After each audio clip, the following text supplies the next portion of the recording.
I put you are the All right, we'll starter of Shir today. Siman, what Siman are we doing? we're doing Shin. Shin Zayin today. So the Okay. last one before Muktzah, actually. So I just want, can people see my screen here? I wanted Yeah, to just make it a bit bigger if you can. I'll make it bigger. Yeah. I just first I want to remind people Yeshayahu that right the pasuk. Some people may say this before Kiddush on Shabbos. I don't know if anyone here has that custom, but this is the pasuk we've been working with off of since Shin Aleph. I'll just read it, but im tashiv mishabat raglacha sod chafazecha b'yom koshi v'karata l'Shabbat oneg likdosh alay mechubad v'chibad to me'asot rachecha, and then these two pieces mimitzoch hefsecha v'daber davar, right, from finding or engaging with your desires. Chavsecha sounds like it's some sort of commerce potentially, and daber davar, right? Speaking words, things. I don't know. I think the big question, maybe is anyone like that juxtaposition in the pasuk between chavsecha and davar? Is there any thoughts on that relates to our topic potentially? I'm trying to ask a leading question. Me too leading here, but.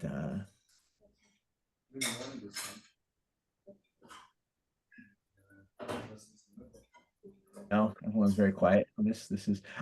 I'll present this and see if this follows through. I think that one of the big questions are going to be is the Ber Davar also talking about Chefsecha, right? Is it all talking about Mekach Memkar, or is it just that speech in general might be problematic on Shabbat to some extent, or like just lots of type of speech that have nothing to do with Mekach Memkar? That don't have to do with your chafatzim is also potentially problematic. In other words, is Shin Vav and Shin Zayin, are they very similar topics, or are they actually in some ways very different topics? So, I mean, davar, if it wouldn't be talking about hafatzecha, then it might mean any kind of talk. yeah, and that's going to lead. Yeah, we have to be like Essenes or something, sit in quietude.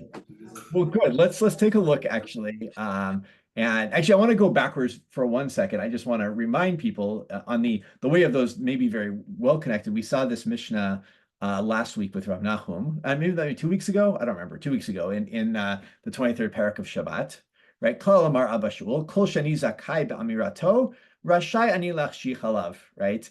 So this seems to say anything that I'm allowed or to speak about on Shabbat, I can also like be ready to, as Shabbat ends, to go do it. Like I can sit on the gvul of the Tehum, for certain things that I'd be allowed to talk about. This seems to make an equation between the two of them in some ways, right? That the two of them are very similar. But I want to look at a different source on this a little bit, or some different ideas. So maybe I want to look at the intro of the Aruch HaShulchan on this Siman. I didn't assign this, but maybe somebody wants to read anyway, and a brave soul that wants to jump in and read this. So you don't have to hear my voice the whole time. Max, go for it. Okay. K'tiv v'daber davar shelo yehi diborcha shel Shabbat ki diborcha shel chol. Upiresh Rashi kagon mekach umemkar v'cheshbonot. Okay. Stop right there. Just which version of it is this? And we see Mimsoch Havsech Daber Davar similar, different? That they're basically the same. Yeah, right. You can't do things that are Chavsecha, and you can't speak about things that are Chavsecha, right? That's I would say is kind of the way the Rashi's understanding there. Okay, but keep going. Okay, v'yikshu b'tosfot da kvar nafka mi mitzoch Chavsecha mi mitzoch Chavsecha. But wait a minute, Tosfot says we already know that from Mimtzoch Chavsecha. So what new is this? Ian Sham velo avin halo Mimtzoch Chavsecha hu inyan maaseh she'oseh maaseh heter. She'al maaseh heter she'al yedei, keep going. She'al yedei zeh mitkarev lema sheyirtzeh la'asot b'motzei Shabbat davar hasor b'Shabbat. Exactly. So right. So he says, he says, I don't understand. No, Mimsoch Chavsecha, that's to do something that's at its ikar mutar Shabbat, but you're doing it to get ready for something that will be asur that you're going to do after Shabbat, right? The davar that is asur on Shabbat, right? You're not doing the davar asur, but you're getting ready for it, right? You're getting mikarev l'mashir tzeh, right? You're bringing it closer, all right? And then k'moshe k'tuv reish siman hakodem, all right? K'mo le'lecha ad sof atchum, so then Max, I'll have you pick up liskor polim, all right? Vehacha, pick up at vehacha. Okay, vehacha hu dibor bedavar esek. Uma inyan zelazeh. Yeah. In other words, this is completely different. This is to speak about business matters, right? It's nothing to do with bringing closer that, like getting ready to do that thing after Shabbat that's asur. It's about speaking about them. He says, I don't see what the Tosfot, what their problem is here. Those are completely, it's not the same thing to say that Daber Davar is about Mecca Humemkar Mecheshponot, and that's the same thing as Shin Vav, right? That's not. That's what he's claiming here. Okay. Okay, keep going. Okay, v'chein mevuar midivrei harambam reish perak kaf daled ian sham ve'atosfot pirshu da'afil dvarim be'alma she'ino nogea le'esek eno rashai leharbot b'shabbat ki b'chol. Okay, so it's clear from the Rambam, and from the Tosfot that even. No, I think the Rambam, what he said before was explaining the Rambam, and like about the previous piece. Okay. Yeah, but now the Tosfot they're going to explain. Okay, and the Tosfot say that even things that don't necessarily relate to Esek, you still shouldn't talk too much about them, like it's as if it's a weekday. Veheviu ze midrash vayikra harshal amadala de Rashbi havale ima sabta ve'amar la she'in ledaber harbe b'Shabbat. Okay, so there's a similar midrash that there was someone. I think Rashbi had an old mom. His mother, yeah, okay. His old mother, his older mother, and he told her not to talk so much. Yeah, on Shabbos. And also Yerushalmi. Yeah. So keep going with the Yerushalmi here. Okay. B'Yerushalmi Amar Rabbi Avua Shabbat Lashem. Ma Kadosh Baruch Hu Shavat Mima Amar Af Atah Shvut Mima Amar. Okay, just like Hashem didn't say anything on Shabbos, so too we don't. Yeah, this is right. Of course, right. Hashem creates the world with 10 mamarot, right? 10 speech acts. And what does it mean? Hashem is makes Shabbat. Hashem stops speaking, right? Sounds like we stop speaking on Shabbos. Okay, and keep going. Amar Bichinina Midochek Hitiro Lishol Shalom B'Shabbat.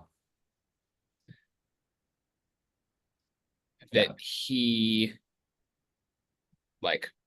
felt like he had to be matir Shilat Shalom.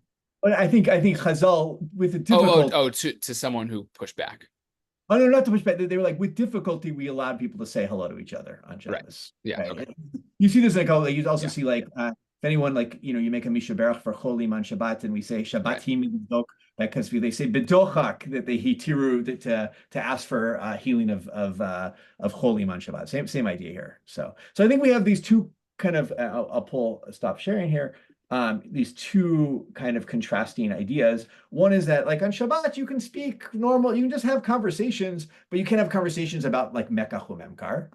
And number two, the other version, and Rav Lexi, I see your hand, so I'll get there in a second.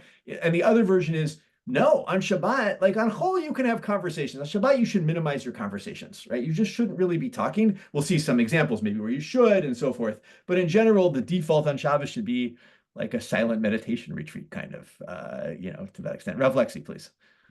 Yeah, I think that it's one of many cases where we see sort of the influence of the more classic sort of Second Temple versions of Shabbos. And there's a lot of times in the rabbis where we see those visions of Shabbos sort of competing, that we have these notions of Shabbos as a day of sort of Kedusha that are often really we see that there was traditions of people to fast on Shabbos. And we, again, the fact that basically you were meant to be minimally engaging, a lot of halachot or practices that seem to be based on essentially you sit in your home and you contemplate and you learn Torah, and that's sort of the notion of Shabbos, versus this emphasis on Shabbos is also a day of oneg and of communal experience. And I think there's a lot of times in rabbinic literature where we see a sort of negotiation between those two visions of Shabbos, right? Like an increasing focus in contrast to the sort of Second Temple vision of it that does involve some measure of like community and delight, that does involve more speaking, more eating, more rejoicing, but also like a worry about a sort of like frivolity and like a worry about emphasizing that to the detriment of the sort of more kedusha focused element of the day. Yeah, yeah. Rev Landis, please. Oh, Rev Landis, you're on mute, so we can't hear you. Wait, Rev Landis, you're muted. First of all, thank you, Lexi. Thank you both. I looked at the Aruch HaShulchan, and a lot of things came to me. First of all, in terms of this exact conversation, as a kid, I had on the street, we had miyuchasim, I guess they're Rishonim, I mean Achronim, but they were the Puritans, American Puritans. They had Dore Doros there. And the kids sometimes came over to our house. They came over on Friday night, and they couldn't believe how raucous it was. It wasn't that raucous. They said, no, they had the Masorah Dore Doros that you don't talk. You don't talk on the holy day. They didn't have anything about learning. Instead of, that's something else. But they said, you're not supposed to talk. So my younger brother said, sounds kind of boring, and they didn't answer, but whatever it was.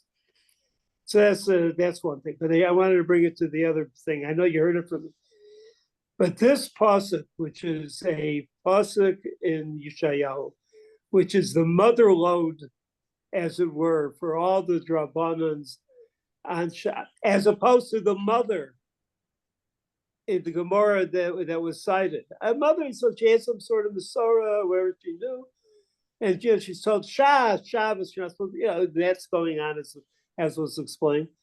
But they seize upon the pasuk and they darshan out the pasuk as if it's not like they're somech on the pasuk, but actually the halachos are from the pasuk. So. And that creates all the drabbanans. I find it wonderful. Yeah, I will admit to that I started saying it before Kiddush on Shabbos morning because of that at some point in my life. So it's Ori, and then I think Ori. I see your hand. So thank you, Rav Landis. Since we're talking about the pasuk, I was discussing this with my brother-in-law, my older brother-in-law, not Ayal, that some of you know, but Yogi, who's more of a Haredi rabbi. And he was saying, and we hadn't mentioned it once, so I really wanted to bring it up here. He was saying, well, that pasuk is in he didn't modify it. He said that pasuk's not derabanan. There's another status that they give that's sort of in between derabanan and daraita. I think he called it, was it Kabbalah, like Divrei Kabbalah? Midivrei Kabbalah, people say, which is kind of a derabanan, but it maybe has some higher status to it. Yeah. So. Right. So it kind of took me by surprise, though, that because it's in the Navi, it's somehow, I guess in his community especially, it takes on a higher status perhaps than your average derabanan, which I thought was really interesting. And perhaps provokes this Kabbalah, I think, really refers to the fact that Kabbalah Moshe Sinai, and the pasuk there really should be an asmachta, as it were, but they don't treat it like an asmachta. In other words, I hear what's being said, and they have to give it some definition, so they say Divrei Kabbalah, which is a high level, but they're treating it as a pasuk. We're treating it right now as a pasuk. We're not dismissing it. We're involved in it. I'll be quiet. No, this is great. This is yeah. I mean, I think, and as you've seen, right, the tour has organized. If you remember back in Shin Aleph, I'll just say the tour, right, said, I'm going to organize from here on out, right? Obviously, like the tour kind of follows the Mishnah, right? He starts with like Erev Shabbat, and then he moves on through the time of the day, and then he resets at Shin Aleph, just like the Gemara does in the Mishnah does in the 7th chapter, and with Klal Gadol, where it gives you the list of malachot. But the tour says, but the Rabbanan Deoraita distinction, like the Rambam makes, right? And was it Kaf Bet or Kaf Gimel? The Rambam switches from Deoraita to the Rabbanan. He's like, I don't think it matters. right? He's like, they're kind of this, they're all just, right, things we can't do on Shabbos. Who cares what's deraita and what's derabbanan? He does care to some extent, but like in some ways it's just asur. So Rav Lexi, it's Right, and also that like in a lot of ways, rather than that being the closed main split between what's doraita and durabanan, like a lot of the stuff before that for him is like various, amongst other things, like positive mitzvot and the things that you're doing on Shabbos day, and right, and then he's like, okay, and then here's like a lot of the things that you're not supposed to be doing, right? But as we see in the simanim that we're doing right now, like especially some of the first ones are very much a lot of the durabanans jumbled up together with certain doraita principles, or at least things that are more like, it's also a mixture of things that are tied to doraitas versus things that seem to be sort of in their origin durabanan. And they're all just kind of mixed together. It's like, we're almost setting the scene of, okay, we told you about all the things that you're doing on Shabbos and like the things, the blessings that you're saying and the, you know, all the things that you're meant to do. And then we're setting the scene for what it's not supposed to be, in addition to doing like a more in-depth examination of Malacha. I want to add, I can't get no, myself. please, Rav Linus, yeah. Sorry. But that's what, of course, we do also. I mean, you read the OU booklet. The OU booklet's not going to tell you between Jeraisis and Drabanan. It's just going to tell you what to do. And part of that's because they're afraid that people will start passing, well, it's only a Drabanan or it's only a minhag. So they won't give you any of that stuff. And practically, it's very easy to fall in this. So how do you be a Rav in a community, no matter what your official title is or whatever, but, you know, people are coming to you for guidance if they're not coming for psak, coming for something, or Rabbi, how does this work? You know, a lot of times it makes a lot of sense just to tell the person, because that's all they want to know. They don't really want the shear. And sometimes it's actually important to give the shear. And it really depends. Now I'm for sure finished. Good. It's no, great. It's good. I think it's very important. And I do want to like jump in now to some of the other sources. I want to start, maybe I'll share my screen one more time with just so we can see the Tosefta, because I think that it's something that people probably have, but not always so easily available. So let me find it. Hold on a second. I gotta switch my documents here. So let me share again.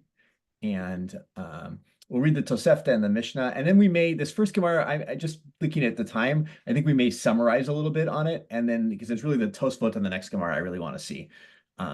So someone read the Tosefta here from Shabbat for me. I can't see everybody when I'm in share screen mode, so maybe someone just jump in and go ahead. And, oh, Ori, I see your hand, so Ori, go for it. Okay. Moneh Adam et Orchav. כמה בחוץ וכמה בפנים, וכמה מנות צריך להתקין להן מן הכתב שעל גבי הכותל, אבל לא מן הטבלה ולא מן הפנקס כדרך שעושה בחול. So a person can kind of, you might say, count or read off their guests, who's outside, who's inside, which part of the meal, you know, which mana, which course of the meal you have to make for them from something that's written on a wall, but not that's written on a tablet and not from a pinkas, a note. Notebook, yeah, something like that. It's modern Hebrew, yeah. Instruments they had in their day for this kind of stuff. But I would say, yeah. Like you would do during the week. Good. So, and what seems to be, just based on the words of the Tosefta, what seems to be the major concern here? I would guess just that kind of ma'aseh chol, like we've been seeing in the pasuk. Yeah, you know, for Shabbos you put it up on the wall, right? For you know, and on chol you read out of a booklet, you know, that you bring with you everywhere. But it's a little bit different. Although we'll see, right, in the Gemara, it will be there'll be some other concerns they're going to bring up with this as well. So, and just read the Mishnah. You can definitely interpret it. I would think already you can interpret it that clearly there's something wrong with those writing tools. Like having the tool of the tablet or the note is the focus without knowing exactly why. I mean, exactly. Yeah, I think the Kederech Shosim B'chol is just saying, as one normally does during the week, but not because it's as one. In other words, because it's as one normally does. In other words, we're trying to do maybe a shinui or maybe something more distant from, more unlikely to use a pen, but or a pencil. But good. I think Yeah, no, sorry, Rob, no, I didn't mean to Yeah, cut you off. that's all. That's all. No, I think it's what you're saying is really good, right? It's a question of, is it just because on whole, it's like uvda de whole, like you take a tablet and out on whole to read off your list, and so we want to do it differently on Shabbos, or is it because something about doing that on whole would make us do a malacha, might lead us to a malacha, right? It might be that as we're going to see, you might erase or write things, because you're like, oh, I'm just doing what I do all week, and what I do is I pull out my little, quill and I start writing stuff. When the guest numbers change, or when I realize I didn't serve enough, or I didn't put enough plates, or something like that. So I think that's a big question here. And you'll see the Mishnah seems to be actually, I think, a little even stricter in some ways, at least in its time. Or you go ahead and read the Mishnah here too. So. מונה אדם את אורחיו ואת פרפרותיו mipiv אבל לא מן הכתב, right? So a person could kind of review their guests and their details by heart in their mouth, literally in the mouth, but not from a written record. Yeah, I think parperet here is like like the parperet tapat is their dishes, right? Their side dishes that they're salatim, but all the meals were salatim then. It was bread and meat and salad essentially. So so you can review. You can't have a list right now. Does this mean that it's like the Tosefta, like you can have a list that's portable, or is it like you can't even have one on your wall kind of question here? And it's not so clear from the Mishnah at this point. So just ambiguous enough to create a very long and confusing Gemara about it. Good. And I think, as I've said, in the interest of time, we're not gonna read the whole thing. I want maybe a summary just of like what issues show up in the Gemara in terms of like what are the relevant questions as to why we can or cannot read things off lists on Shabbos. So maybe somebody want to jump in and summarize for me some of the issues. I could try, but yeah, go for it. Start us out. Very general. Well, so it's basically that it starts from a divide of, is this because of the leading to writing with those writing tools? But if the wall is also asur, then is it a high wall or a low wall ends up being a big issue, because a low wall there might be an opportunity to erase, and a high wall there would not be. But then that option proves to be very confusing, because even on a high wall there might be a similar law with moving light in order to read it better. I don't think it's the moving light. I think they were using the case of Or Haner that it's that we don't make a differentiation. Once you say it's asur on a wall in general, you say it's asur no matter how high it is. I think that's really this is a low plug situation more than anything. So that's going on there.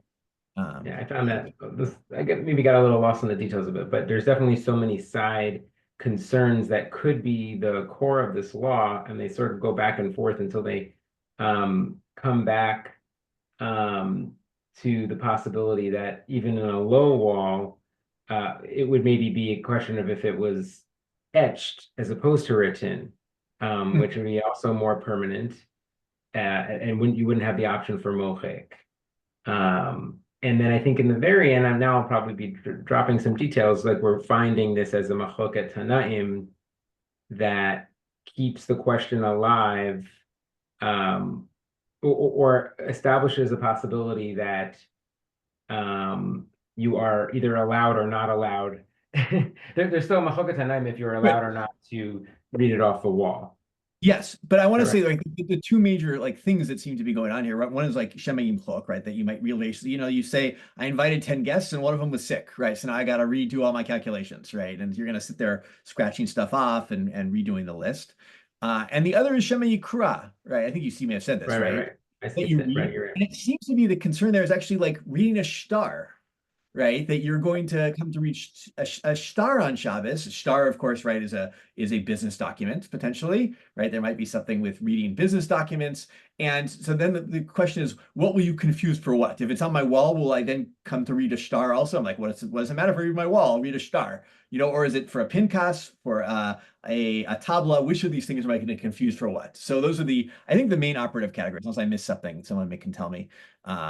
What's going on in this. So we have this general idea that one, we're concerned that if you read things, you're going to write on them or erase them. And the second concern of if you read things, you may come to read business dealings or, or maybe just divrei chol, right? Things that are not applicable to Shabbos, because you're like, well, what does it matter if I read one thing? Can read another. So these are the main categories that I think really show up here. I'm basing myself a little off Rashi, which I didn't give you here, but I did. Hopefully you all looked at it in a Gemara, not off my sheet. That's my hope. Oh, good. Anything else to say about that? This is just the background. We'll see this all show up in the Rishonim. I have a question. It seems like from our perspective now, what can go wrong with reading? When did they impute upon the act of reading something that we're possibly missing here? Because this whole conversation seems very, very strange. Like, so what if you read something? Where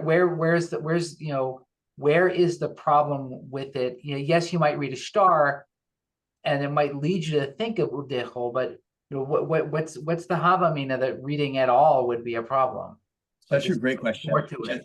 Yeah, Jessica, I see your hand. I want go for it, and then and we'll see if we have some other thoughts here. And we will see some of this in the sources. Yeah, I mean, I think this Siman in general shows a really strong change over time from a cultural literacy was much less important to the culture we live in today, where it's very important. So for us, it's unimaginable that reading might be forbidden on Shabbat. But the rabbis are living in a culture where, they themselves, some of them may not have been able to write even. I believe is the current scholarship. There's very limited reading, even their understanding of the Torah Shebikah is like very predicated through it being recited orally in shul.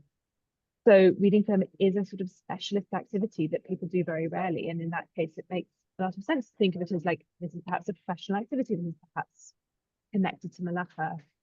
It's just an extremely different relationship to reading from what we have today, which I think is why the sources change in their perspective and become much more makel over time there. Yeah, and can I repeat what you said? Because there's some, it's so right, is that you said a lot of great things, but one thing in particular that stands out to me is, right, it's not so hard to ban reading in a non-reading, in a culture where almost everything is oral and very little is written. And in our world where everything is written, it becomes much harder. And I think we see that, Jessica, if you guys looked at like the Moshe Feinstein I gave you at the end, he keeps talking about, well, for those people who do read these books that we're not supposed to read on Shabbos, like, well, then can they move them? Is it muksa, right? It's like this kind of, and we even see this in some of the other sources. It's kind of this, like, at the end of the day, people just are reading things that we don't want them reading on Shabbos, whether or not, so it's very hard to ban it in a culture where books become so much more dominant. And in fact, I know so many people, or I see your hand there, we'll get to you in a second, who just like, what do I do on Shabbos? I read books. That's what I do. Right. Like what else? And versus we're going to see in a second, the attempt to maybe even ban reading Ketuvim on Shabbos, right? Which is like, like the other extreme is like this is Sifrei Kodesh, and we don't even really want you reading those. So, Ori, I saw your hand there, so go for it. Just to strengthen what Jessica was saying, Yuval Harari, often points out that the oldest writing things that we have in the archaeological record are business dealings, like numbers of clay tablets that they found, numbers of what the produce is. So it seems to me also that the Gemara is still functioning in a world where like reading is associated with business, writing is associated with business, and they didn't have tons of books and bookshelves and interesting things to read, Torah to read, right? So the association is strongly with business. Yeah. Well, we'll see. I want to agree with you quickly. One of the big problems they had, with the shul was that the caterers would always take an account of how many people were there, how many people were at the smorgasbord, or the kiddush, and who we were for the family meal. And the balabus or the balabaya or the balatabayas would always stand right next to them and say, that number's wrong, that number, getting very close to the problem we're talking about. Yeah, we're going to see Ravlan as people hopefully saw it when they were preparing, right? And I think I assigned it, right? The shamash, right? If maybe the shamash who doesn't feel like they have the authority to erase, maybe it's not such a big deal, right? But maybe it is, because maybe you're gonna look over their shoulder and make them adjust things. Ravlan, I say, please. Oh, okay. I have to just tell Rabbi Landis that we had our bat mitzvah kiddush last Shabbat, and Navit handled, who Rabbi Landis knows, my wife Navit handled the kiddush and not a caterer, and that really helped us treat it as a loose communal event and not do the calculate. You know, what we did instead is have way too much food and lox for months, but it relieved us from the exact calculations. Exactly. We were not invited, however, just want to point out. And not that I'm insulted, but just pointing out. All right, I want to read this Mishnah here from the 16th parak of Shabbat, and then we'll skip the not that I ever want to skip a Gemara, but we'll summarize. But it's the Tosfot I really want to see to really launch us into the Tur Shulchan Aruch world. So maybe someone want to read this Mishnah? It's the first Mishnah of the 16th chapter. Great Mishnah, also a great Gemara there in terms of like what counts as Sifrei Kodesh. But Josie, please. כל כתבי הקודש מצילין אותן מפני הדלקה, בין שקוראים בהן ובין שאין קוראים בהן, ואף על פי שהכתובים בכל לשון טעונים גניזה, ומפני מה אין קוראים בהם מפני ביטול בית המדרש. So any kind of holy writings you would save from a fire, whether you would read them or you wouldn't be reading from them. So why does that matter applicably? Like, what does it matter if you're going to not read from them on Shabbos? Well, if you're not allowed to, or if you don't need them, if there's no necessity for them. Yeah. Right. They're muksa, you don't need it for Shabbos, right? They might actually be books that you can't even carry on Shabbos. So right. Or remembering that these are also scrolls, right? These are typically not books in the sense that we might think of them, but there's scrolls or Sfarim. So you wouldn't be grabbing an armful of these scrolls that may or may not be what you think.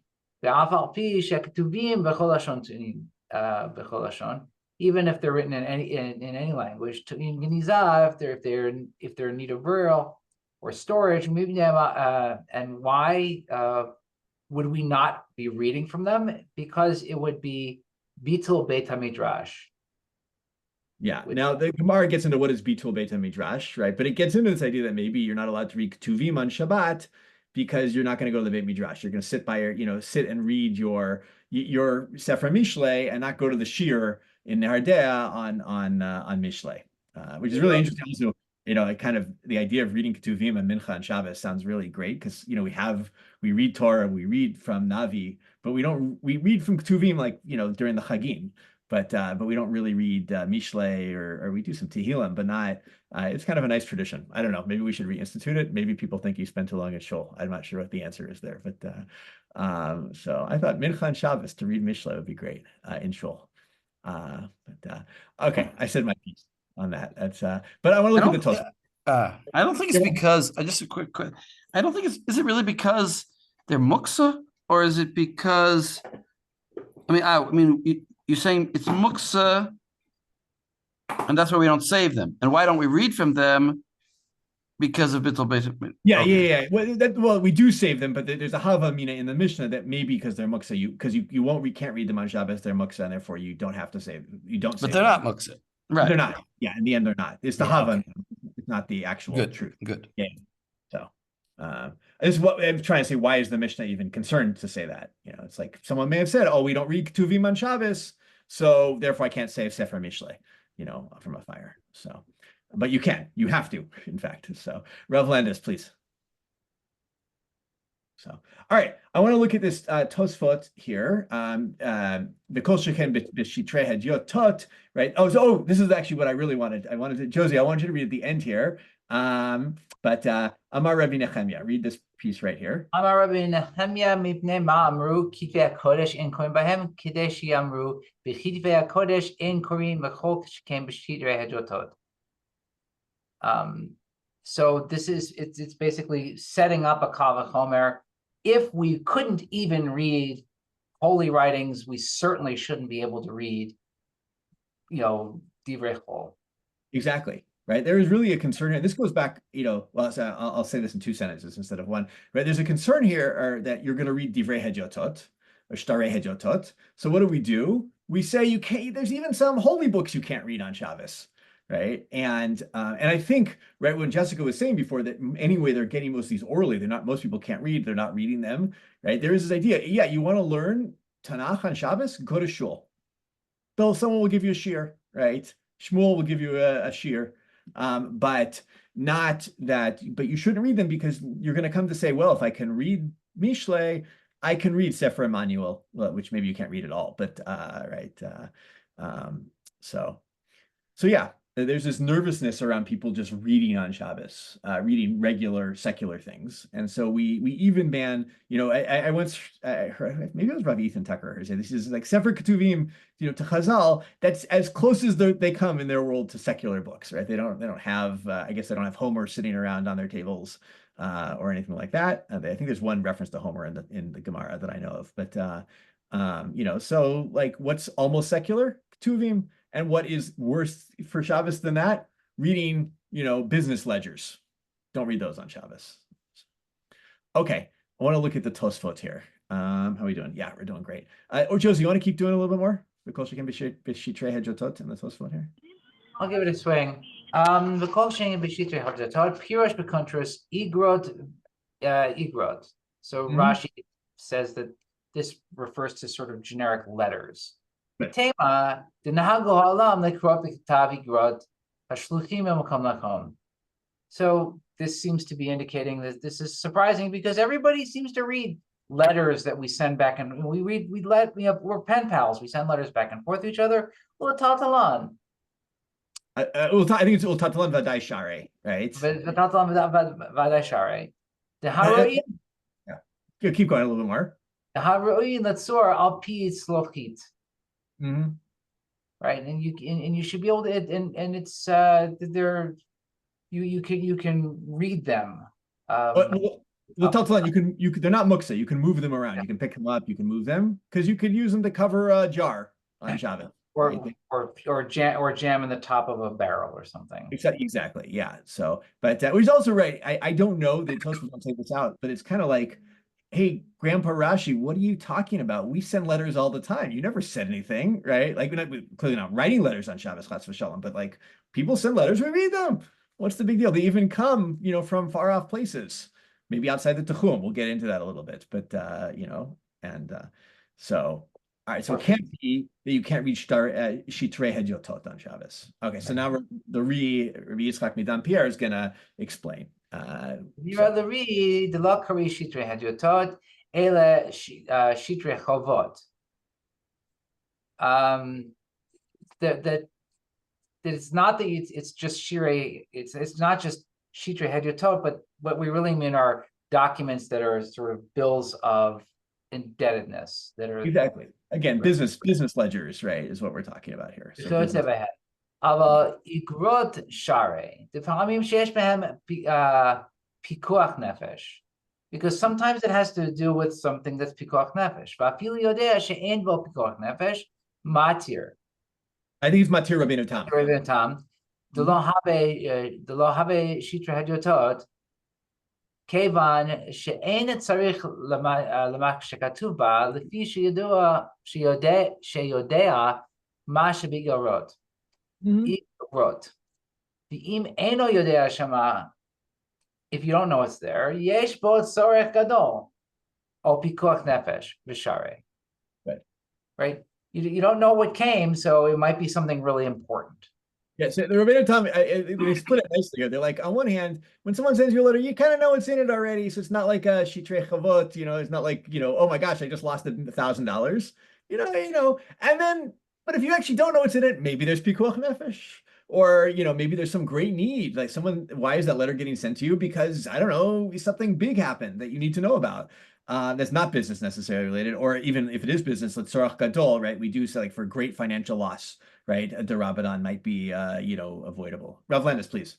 There were certain Achronim that were matir bringing the newspaper because of Pikuach Nefesh. then we have to know what's happening because, who knows? Yeah. Later, Achronim said, people know they don't need a newspaper, but whatever. So good. I sent. I think I sent at least the Rav Moshe on reading newspapers on Shabbat, right? I mean, the big thing that a lot of people seem to say in the end is like you can read them for there are various reasons why you might read them. Just don't read the business section, right? It actually plays this out very well, right? Don't read the business, or don't read something that's dedicated as a newspaper to business, I don't know, like the ones, does that mean like things that do both? Like, I don't know, The Economist, is that out? I'm not sure. But okay. Good. And then let's see. I'll have someone else want to read the rest of the Tosfot here. V'chein mefresh b'Yerushalmi. Go for it. So we got the filu, right? I know we're v'chein mefresh b'Yerushalmi. V'chein mefresh b'Yerushalmi. וכאמר, מפני מה אין קוראים בחיצי הקודש? מפני שטרי הדיוטות. אם אתה אומר לו שהוא מותר, אף הוא אומר מה בכך. אם יתעסק בשטרותי, משמע זה דווקא כאין חובות לשטר כאמר. Right, so the Yerushalmi says, why don't we read B'chizai Kodesh? Because of Shtari Hadiutot.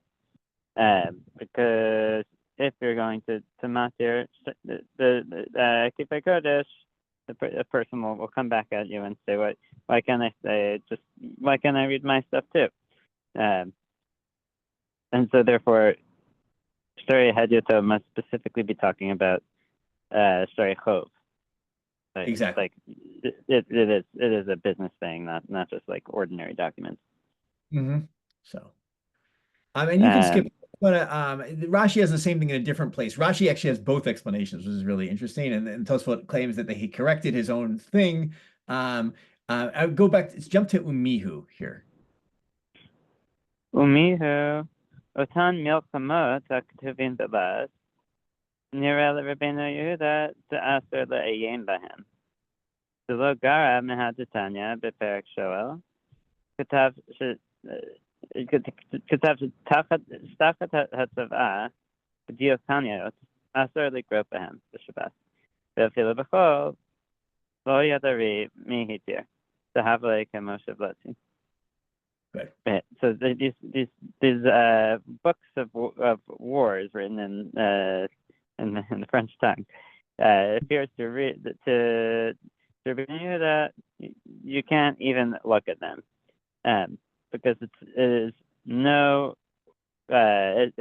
not any less bad than the Breita, which is you shouldn't be reading from stuff that's under like a statue. Yeah, exactly. And the Ray thinks that you shouldn't even be reading it during the week, let alone on Shabbos. Good. This is this is where we destroy the Met Shabbos list, right? Everyone know about this, right? There's a list of people, like if you want to go to the Met, you don't want to make a donation to get on Shabbos. They have a Shabbos list. I've never been there for it, but it's like, oh yeah, maybe you can go. I don't know, but you can't read any of the stuff under the pictures. So it's good. Rav Landis, please. I think I saw your hand. Okay. We have that's. I do want this one other thing I want to maybe say about this is it's kind of interesting to me that, and this goes back again to everything goes back to what Jessica said today. It's really interesting because this comes under daber davar in the way the Shulchan Aruch organizes it, or the Torah organizes it. That really reading is kind of part of speaking. Things you can't speak on Shabbat, reading is organized with them. And I think there might be some connection here of like, as we move to a more and more written culture, the things that we need to limit on Shabbat are not just what we say, but what we read. And those two things are actually like writing is starting to replace speaking. And so the two have some equivalency there. I don't know, maybe I'm stretching a little there, but I'll good. I got looks of skepticism. So maybe I'll X that for the record and we'll go to the Shulchan Aruch. Everyone open up to the Mechaber, Shin Zayin Seif Aleph. If I can find it. We're going to read a few Seifim here and a few Achronim. Okay. Let's see. Someone want to read Sif Aleph?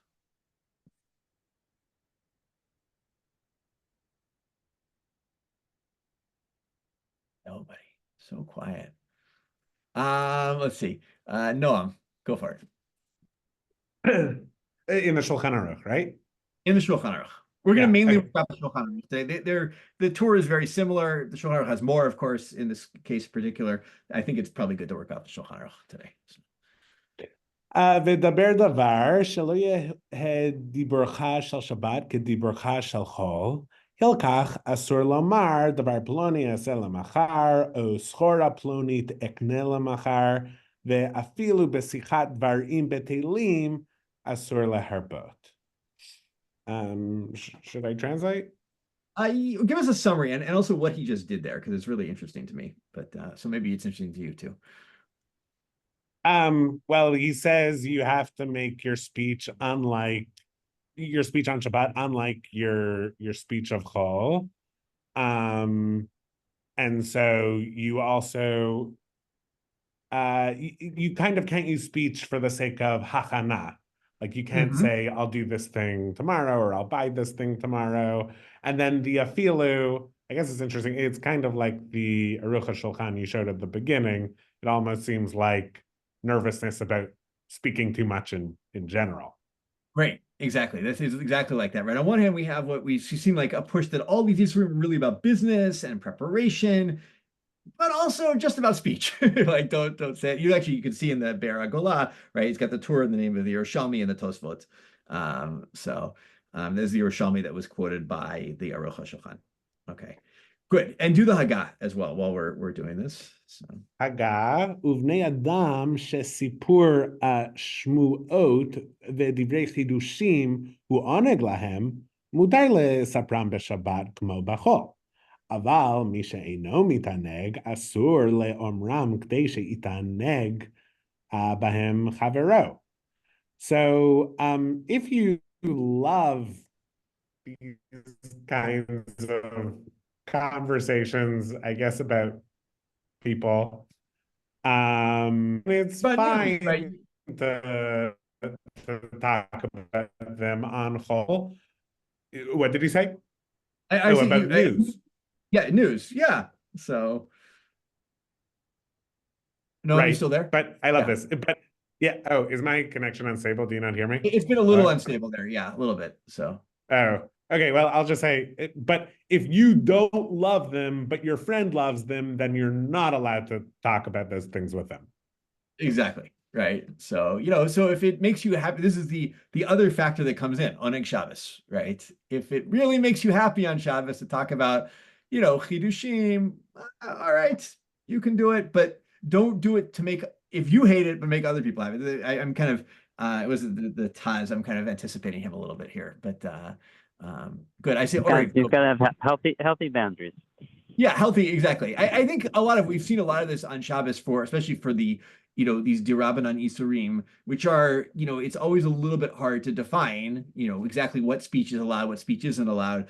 We've seen like what factors come in, like, is it about business? Is it just like extra speech? Is it giving you pleasure? Right. All those things are important factors here.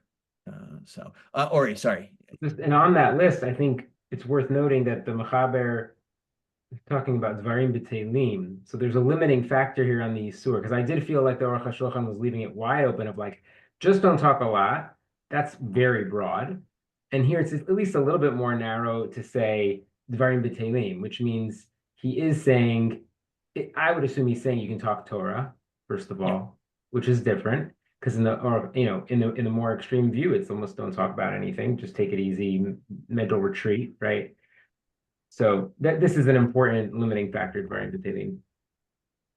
So great. Yeah, it has to be. Yeah, it has to be idle chatter and not just something of like I'm helping you to learn. We'll see as we get later. You could it might even be you can learn or have conversations or read philosophy or use particular the astrolabe, right, on Shabbos, right, which will come into, not that I've ever used one or have any clue how to do that, but that's right. Good. And what's very entertaining is something that's going to be something we at least partially subjective, like you know, what's Yeah. what's But yeah, I try to think of it. So I'm looking at time. Yeah, I want to do a little bit of the Taz here, actually.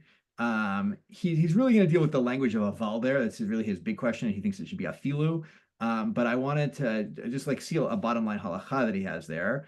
But where do I want to start? In the Taz in Sif Katan Aleph, you see Venir Kavanato, which I think I can't remember if he's talking to Yeah, you want me to read? Is my connection good enough? It's good. Go for it. Venira Okay. Kavanato. ונראה כוונתו דאותן המספרים אין להם חשק כלל לספר, רק שמתכוונים למלות רצון חבריהם בזה, יש חשש איסור. אבל אם מתכוונים שיהיה להם עונג מזה, אין חשש בזה, יש גם לא עונג במה שמתענג חברו המותר כנזכר לעיל, חילוק I think נכון. it's כנראה חילוק נכון. כנראה חילוק נכון. So it's kind of, it sounds like the Haggah, which is just, if you have oneg, then fine, go ahead, talk about these things. But if you're just doing it in order for your friend to have oneg, then it's no good. Well, yeah. But I think it's if you specifically have a desire that you're gonna like get a ton of happiness out of watching your friends feel good, then it seems like you're saying it's okay, right? But if you have no cheshek at all, then yes, and it's like purely instrumental for you, and you're just doing what they want. That seems to be the distinction, right? Yeah, that's exactly how I understand it. It's a beautiful summary, right? That right. If you enjoy, like you're like, I'm getting enjoyment because I'm making my friend happy, that's fine. Then I'm getting something from it. But if I'm just an instrument of delivering the news, I'm like, I really don't want to talk about this, but I know that's going to make my friend happy, and then they won't stop bothering me until I tell them, right? Then you can't do it. It's Asur on Shabbos. So, but this might apply to lots of conversations that happened at shul over lunch, etc. But Rav Linus, did you want to say something about this? Is it no? Okay. So you can't do stand up on Shabbos. It maybe if you think it's funny too, so or you want your people to laugh. So okay, all right, thank you. But Rev I've never actually, go for it. Max. The Kavanato there at the end, is he just talking about the Truman Adeshin situation, this sort of like politics roundtable after Kiddush? Well, I think he's talking about, I can't remember which is the authority. Now I think he ends up being more general as far as I can tell, but he's really talking about the way Trumat Adeshin reads, because he says, I see all the time people do this, right? And then they're not enjoying it, right? And they just do it for the sake of because their friends really want it, right? That's the Trumat Adeshin is talking about that case. So, so what? Hold on, let me go to Aaron and then back to you. Okay, just because Aaron had it for a minute here. So, I think one of the things that Taz illuminates is that sort of what makes that sort of conversation whole, or as you said, Joel, instrumental, is like it's not an action whose reward is contained in the action itself. Meaning there is something instrumental about I'm doing something that gives me pleasure, but it's not the outcome of the action that produces pleasure for me or for somebody else. It's the action itself, which is a fundamentally different way of relating to the world than we would during the regular 6 days of the week, where I'm trying to get something external to my actions from my actions. I like that. The action itself has to be pleasurable, not the result of the action. If I'm saying, am I repeating you correctly? Is that yeah? And also, this actually plays into I didn't think about this Devarim Batelim, right? What's a Devar that Devar Batel? Something that doesn't give you any, like the Devar itself doesn't give you pleasure, right? Is one example, right, of a Devar Batel. It may have other things that make it not Batel, but where the Deber part does not give me the pleasure. The effect of the Devar. But you're right. Not the sorry. Yeah, you're right. The bear. Yeah, the speaking itself. Josie, please. So in that vein, it would be permissible to gloat that your sports team won, even if the person you told. No, I mean, and I'm dancing around a much deeper But to gloat in a sense, like, hey, the Eagles won their latest whatever, to somebody who's a Jet fan, right? Maybe it's we'll get into playing sports in Shinchet, right? That there's can you play with a ball on Shabbos? This is the as Aaron, to use Aaron's model, it gives me pleasure to say this, right? As opposed to pleasuring somebody else by telling them the news, like, oh, by the way, did you hear the good news? Blah blah blah, right? So I don't know what that. There were a lot of people at Shul on Shabbos, was it 2 weeks ago now, who wanted to talk to me after the Dodgers won the World Series, about it. And I guess maybe that was allowed. It gave me a lot of pleasure to talk about. So Alan, sorry, I meant to go back to you. And oh, but we can't hear you because I think you're muted on the phone part.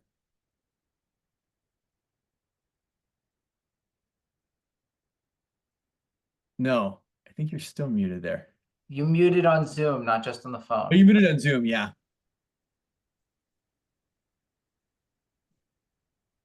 Alan's making a lot of hand signals at us at the moment. We'll come back to you when you get off mute. I'll just keep going. Okay. All right. Let's. How are we doing? We're about 2:58. Let's pause here. We're going to come back. We're going to jump to Sif Vav when we come back because there's a lot of stuff about speaking to non-Jews on Shabbat about things that I'm skipping for the moment because Rav Lexi has lots of expertise in this and will teach us all about it next week. So let's pause for 5 minutes.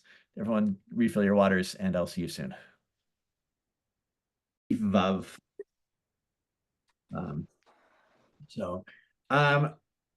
Maybe a couple of things. I want to actually read this one, and I want to talk about it for a minute or two.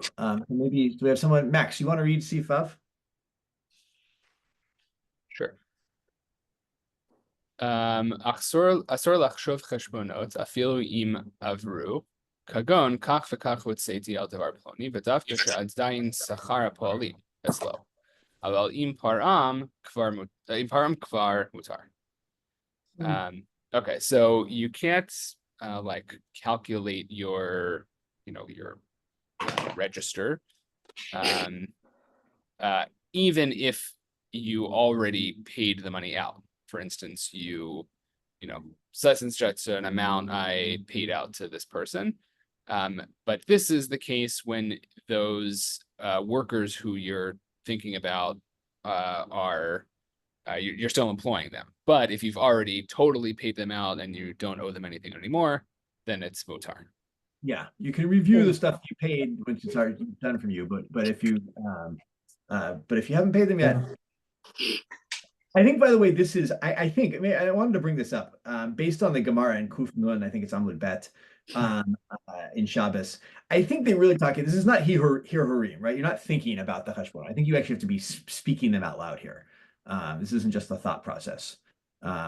So maybe I haven't found anyone who says that directly, but maybe if somebody, well, there is actually maybe the Taz. Everyone look at the Taz in Hay. Because I think in general we have like lechashov cheshbonot, it means to calculate them, right? It's not literally like hirurim is when you're thinking about things. Like lechashov is like often implying like written out calculations when we talk about it elsewhere. Exactly. Yeah, that's why I think it's that. And well, they actually do say, I think in Kuf Nun Amud Bet, it talks about like to say to your friend, "Hey, I owe this much money," or I paid out. I'm going to pay out this much money. Rav Nachum. Yeah, I think I have a slightly different way of reading it. Maybe tell me, maybe I'm wrong, but I understand it that he's saying you can't calculate how much to pay them, and then when he says even if it's kvar. Afilu im avru kagon kach v'kach hotzeti, even if you've already calculated it, you know how much it is, you also shouldn't talk about it. And then he says, aval im paran kvar mutar. But if you actually paid them, in other words, the money's already gone to the other hand. It's not that they're still in your employment. It's that, maybe you want to say, they're not in your employment. They finished the job, but you paid them. Then you're allowed to talk about it. When are you not allowed to talk about it? Is that when he said afilu, it's afilu that you have made the calculation. You already know. You can't repeat the calculation. Yeah. Well, good. Well, look at the Taz Sif Katan Hey. We're going to skip the first sentence. Go to there's an Ve'afal Gav. Maybe I'll read this one. Right? He says Ve'afal Gav Shelafi HaCheshbon Ein Lahem Klum Etzlo. Right? Asur Kevan de Cheshbon Hayal Tzorach Etzlo. Ma she'en kem im kodem HaCheshbon barur lo she'en lahem etzlo. Nimsa she'HaCheshbon lelo tohelet. Lo tohelet. Uvazeh davka shari denikra cheshbon shel ma bekach. You skipped the first line. The first line is saying where you don't know. Yeah. If you don't know, if you're Misupak. He's talking. Right? He brings up a third possibility. What if you don't know if you've paid them yet or not? So what about that case, which we didn't talk about? Yes. All right. Well, we can start with that. Right. So there he says, right. But even if you're Misupak, right, then you still can't do it, right? According to him. Okay. Sure. Okay. Yeah, and so he says, right, but I think the reason I wanted to go there was even if it's was the so only if it's like there's no benefit of the calculation, is it then considered permissible? That's where I really wanted to go with this whole thing, right? So if you get some benefit out of it, even if it's like a calculation you've already done, right? You're redoing we all check our work kind of thing, then it's okay, but if there's any toilet you get out of it, then you can't. So in other words, if you already paid him, you're saying like this: if the money is already by the other person, you've finished, you've calculated, you've given him the money, it's all done, and the Shulchan Aruch says it's mutter. But you're saying, but what? Or the Taz is saying, but what if I calculated and now I might find a mistake, and I might go to them and try to say, well, actually, I overpaid you, so it's a toilet. So then you can't do it. So, right, he even says, right, sorach becheshbon leacher gam ken asur, right? So if like maybe it's helpful for someone else, but even then he throws in this nice line. I'm sorry, I'm going like I'm moving through the Taz in indirectly here, but he says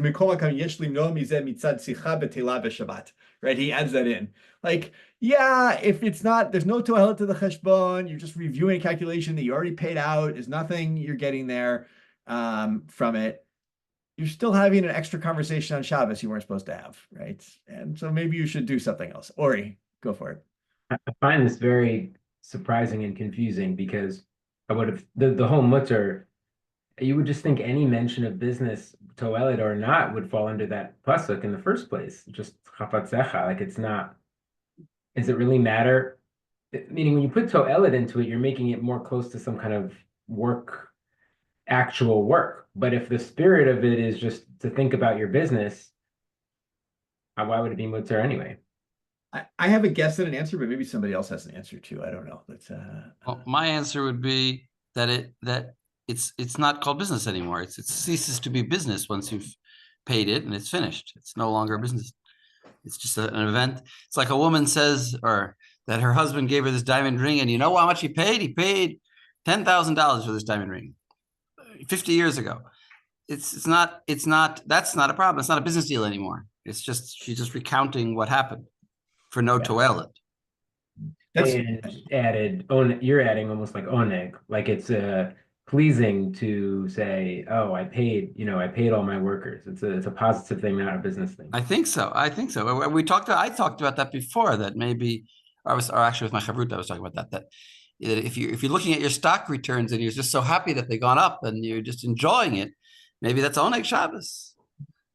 So this feels like another one of our capitalist socialist side conversations where I was like, money bad, and you're like, why? Money, joy, Shabbos, right? Like it's different thinking about this halacha.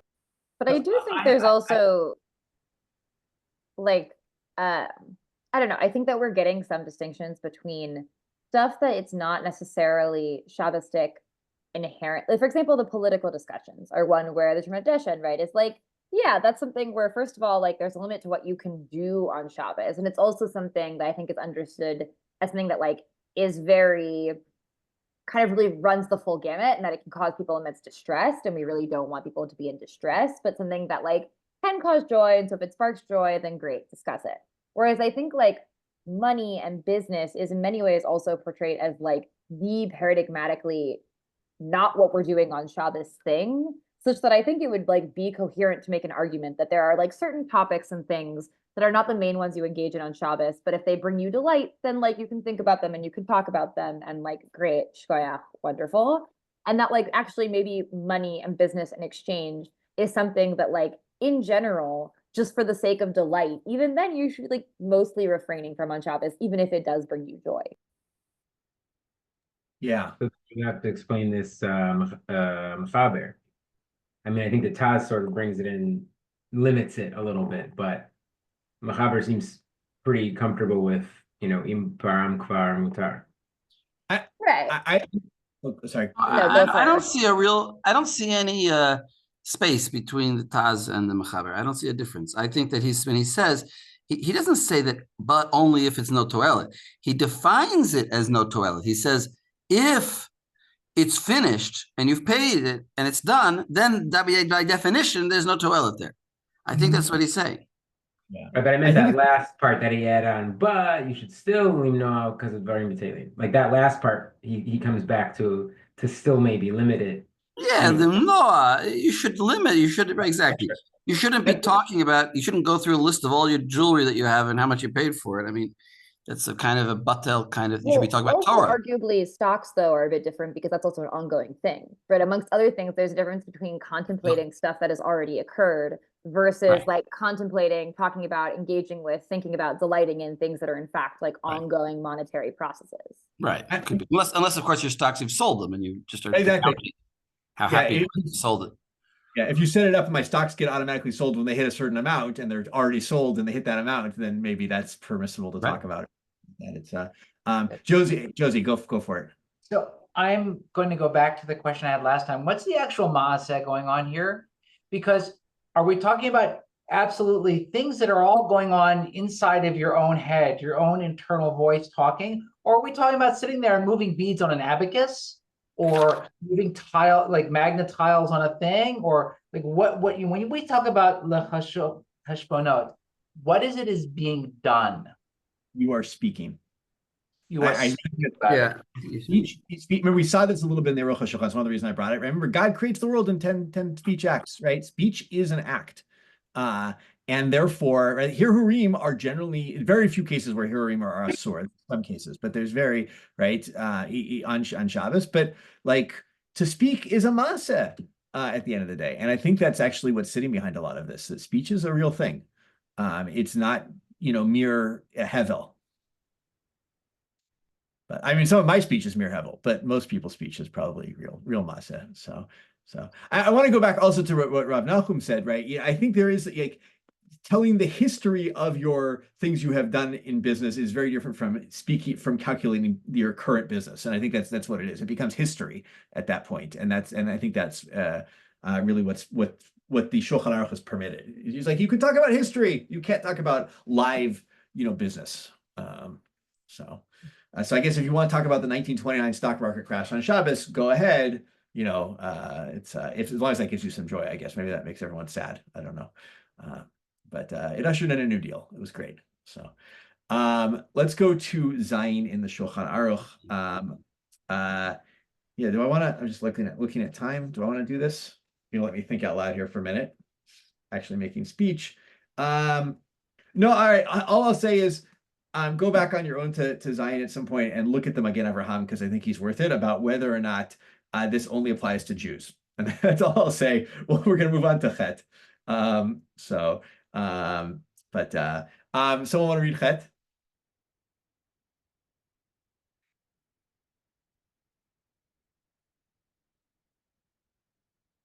Do I volunteer somebody? Jacob, you want to read Chet? Oh, okay. Oh, Jessica, you volunteered. Go for it. So. Okay.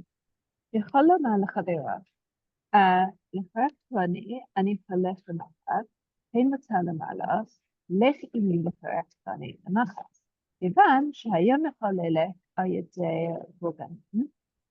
וכן, לכל כיוצא בזה שיש בו קצת היתר לעשותו היום, יכול לומר לחברה שיעשו לנחת. ובלבד שלא יזכיר לו פירוט.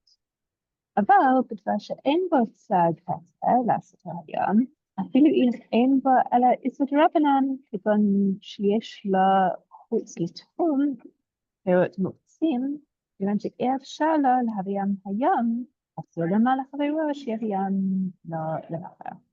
לכן אסור לו להחשיך בסוף התחום כדי שימהר הלילה לילך שם להביאם. Do you want me to read the Rama? Pause for a minute. Just give us a summary of what you just read. Okay. So in general, you're allowed to say to your friend, your companion, let's do such and such tomorrow, so long as such and such isn't actually a sur, to write an order Rabbanan. So you can say, oh, let's go to the field tomorrow. But you can't say, let's go to the field to pick the fruits, because that would be a malacha. You're also not allowed to promise people, you can't be like, I will pay you to go to the field tomorrow, or it's forbidden. And the principle of it being forbidden to go to the edge of the tchum, well, we're kind of in the middle of that, yes. Well, yeah, but good. That was actually like we saw this, right? Which in the Mishnah last week or 2 weeks ago, right? There's Abba Shaul, right? Kol sheni zakai b'amirato rashani lachshich alav, right? The two are very parallel here, and yeah, you can say, hey, I want to, Jessica, tomorrow, it was just pretend it's Shabbos. Tomorrow, I'm going to go, to this, place in the city, right? It's allowed. You're allowed to walk there. Even though I'm talking about my plans for tomorrow, if I could do it on Shabbos, it would be allowed. Even if I could do it on Shabbos, not the way we're set up right now, but let's pretend it's outside the Chum. But if we add a few guardhouses on the way, then it would be allowed on Shabbos, kind of thing, right? So we saw this in the last 2 weeks. Rav Nachman, I saw you came off mute. Yeah, right. Since you, what's the difference between both of them are usher? It's usher to walk to this town, and it's usher to pick fruit. What's the difference? The difference is that to walk to the town could be mutter, even though it's not, but it could be mutter because there could be, houses all the way to that village, and then it would be the act itself is not usher. The Shmirat Shabbat, and whereas the picking could never be mutter. There's no way that picking will be mutter. The Shmirat Shabbat, I think, brings an example, or the Shmirat Shabbat or Pinei Halacha brings the example of like, you can say, I'm going to go to Tel Aviv tomorrow, if you're in Jerusalem. But you can't say, I'm going to drive to Tel Aviv tomorrow. Because to drive to Tel Aviv requires driving a car, which is forbidden on Shabbat. But to go to Tel Aviv, perhaps you're going to walk, and walking is permitted. All right, Rav Nachum, I'm going to put you on the spot now. Can you read the Taz, Sif Katan Vav? But I have to be off mute. Taz, Sif Katan Vav. Ani olech lemachar, nira davka b'lashon zeh mutar. In other words, I'm going to go, holech, literally, I can tell you a thing about the word holech, but I'm going to walk. Aval, asur lomar sheyelech bekaron, shekorin b'lashon acher parin. I don't know, I guess it means like Yiddish, it's foreign, it's to travel, foreign. Oh, okay. Travel. Okay. But foreign is what language? German? Yiddish or German. Yeah, my version. Ashkenaz, it says. Yeah. Oh, Lashon Ashkenaz. Porin. As you can't drive. You can't say I'm going to drive. Daha hayom ein ho'il burgen bezeh. Because even if there would be villages or houses along the way, you still can't drive. Va'olam einan margishim b'chiluk zeh. But people aren't careful about this. They say, I'm going to drive to Tel Aviv tomorrow. For who pashut? And it's pashut, and they're wrong. Yeah. So this, as an example, this actually came up this Shabbos. We, Moshe Shabbos, we went to Cleveland for my niece's birthday party on Sunday morning. And like we could tell people on Shabbos, oh, we're going to Cleveland tomorrow, right? But we couldn't say we're driving to Cleveland tomorrow, right? That would be asur on Shabbos. So I don't remember what I said to people, but Ori.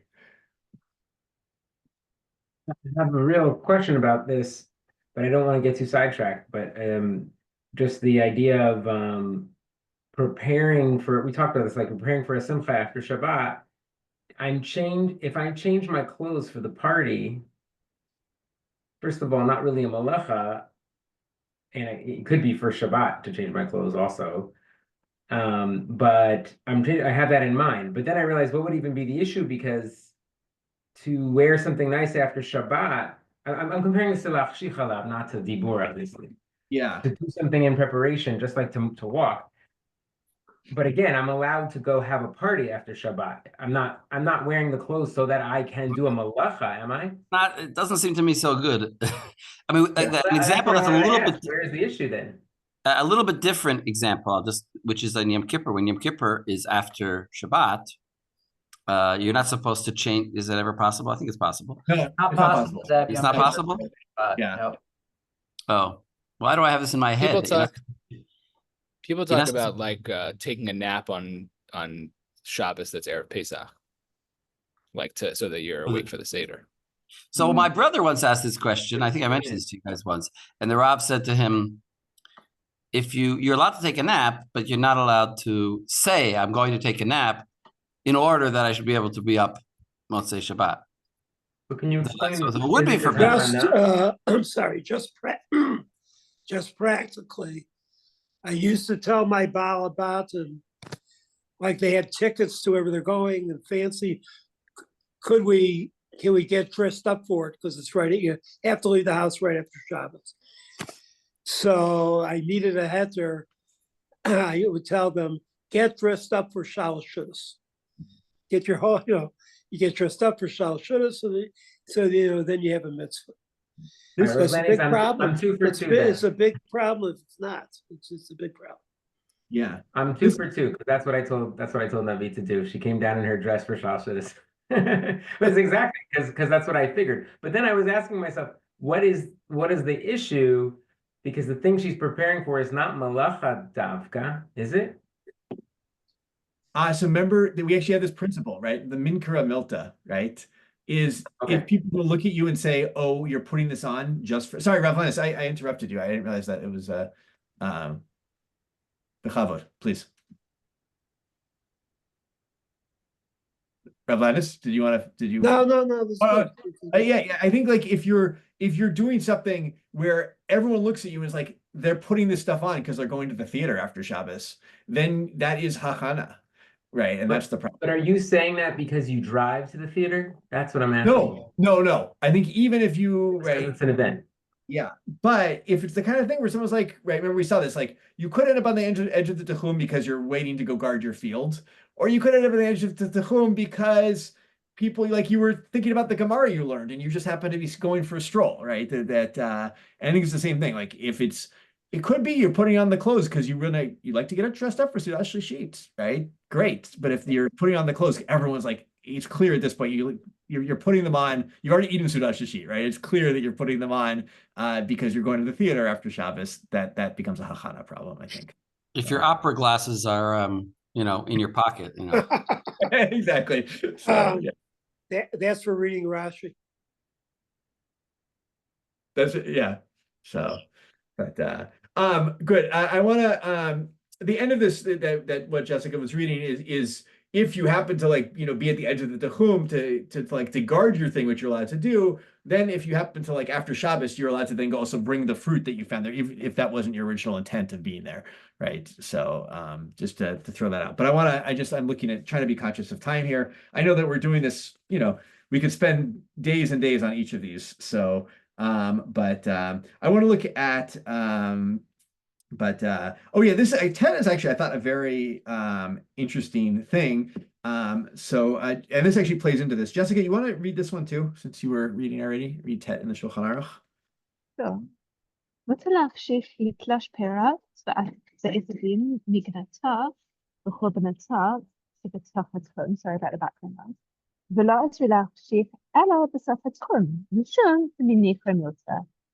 So it's totally fine to, lurk in your garden or in a ruin or something in order to pick fruits when Shabbat goes out. You just can't wait at the edge of the Tehum because that's a very visible sign. Mm-hmm. So, right. So if it's in the Tehum, right, it sounds like you can hang out there. Be ready right after Shabbos, as opposed to in terms of being the edge of the Tehum, where everyone's gonna be like, well, that person is there to guard their field, right? Or not to guard. Here it's actually to do a something that's a sore, right? To pick their field. That's the better term here. So, maybe that throws us into, do I want to do, we'll come, if we have time, we'll come back. And because Yud is also a good one too, I think. So Jessica, do one more Yud in the Shulchan Aruch. מותר לומר לחברו, שמור לי פירות שבתחומך, ואני אשמור פירותיך שבתחומי. So you can swap tchums. Exactly, right? We have two overlapping tchumim, right? I can say, hey, my field's in your tchum, can you watch it for me? And you can say vice versa. We can have a nice exchange. So that's pashut in the Gemara. It says that. It's, I don't know. I'm not sure. I was trying to think of a good application today, but it's I don't really have one. Since we don't really deal with, and most of us live in cities where we don't have people with overlapping tchumim. I don't think so much, but maybe. Okay, let's move on to Yud Aleph. Yeah. And Yud Aleph. Okay, good. Maybe someone else want to read? Somebody hasn't read it. Aaron, go for it. Kashol davar mechaveiro lo yomar lo halvini. Demashma lizman merubeh. V'ikol mechash shema yichtov. El yomar lo hashileni. V'shon laz she'en chiluk ben halveni l'hashileni tzirich shomar tenli.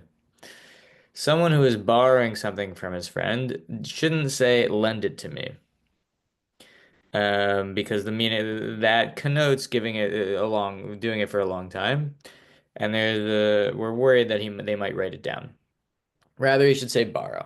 But lend. Rather, you should say give. Causative borrow it to me. And in laws where those two words are there's one word for both of those concepts. You only can say give it to me. Yeah. So I'm not sure what language they were talking about in particular. It says also in the tour. But I think in English it also works that way, right? When you say, "Hey, can you lend me your ring?" or "Can you lend me $5?" Right? Those two things actually play out similarly, language-wise. So I think it's the difference between "can I borrow" and "lend me."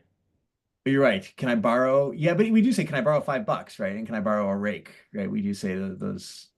Right. I get, but when we're talking about a non-monetary thing, borrow, I think usually does have a much more temporary connotation than lend.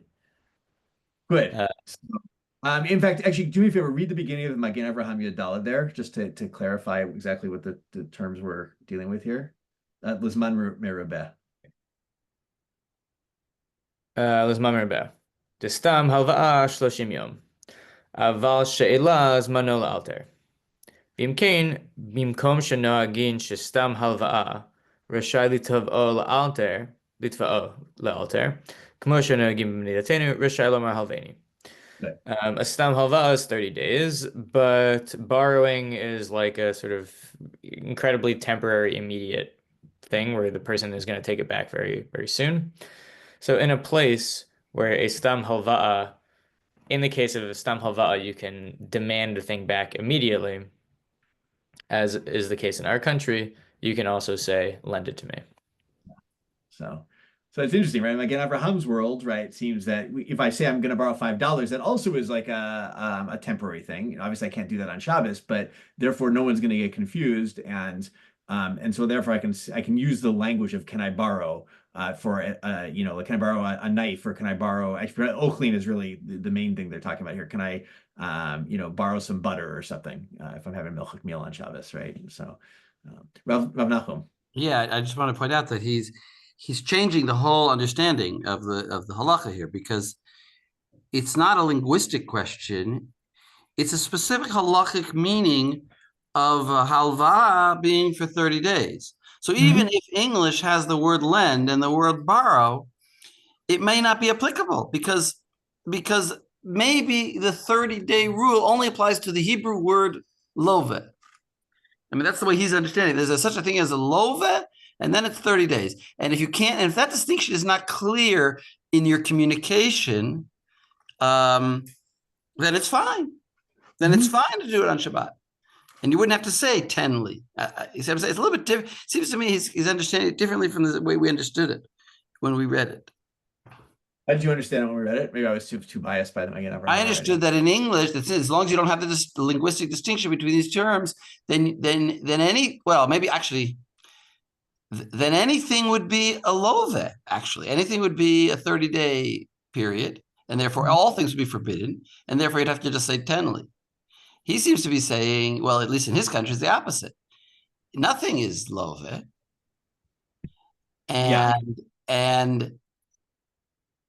and the only, and if you're using Yiddish or whatever language you're using, then it would be always permitted on Shabbat because you're never specifying that it's a 30-day transaction. And it occurs to me that in English also, even though we have a distinction between lova and borrow, between lend and borrow, we don't think that it has a halakhic significance. We don't think of it as being one is 30 days and one is less than 30 days. We just think of it as one more temporary, one less temporary. And therefore, they might all be permitted, not like the Shulchan Aruch is saying. And you wouldn't have to say tenly, because we're never really intending to say it's a 30-day transaction. Good. So, Aaron. I think also maybe on a fundamental level, one of the concerns here is there are certain actions in the world or things we say that are symbolically or intrinsically or incidentally connected to either economic actions or sort of economic language that if I didn't have the association of borrow with borrowing money, saying to you, can I borrow your Frisbee or can I borrow some milk? I wouldn't necessarily think of that in economic terms. And it's the fact that the way we speak is sort of invested with economic significance that makes this a problem. So, but and again, we'll get to Frisbees in Shinchet, so that'll be fun. But just as a side note, we're not going to do it inside, but the Magen Avraham and Ted Vav, sometimes I'll just point out things I found. He gets into why you can't do a Pidyon Haben on Shabbos. And it's but essentially because you're repaying the loan that you owe, the money that you owe the Kohen. So that's his claim there. And so it's repaying a loan on Shabbos.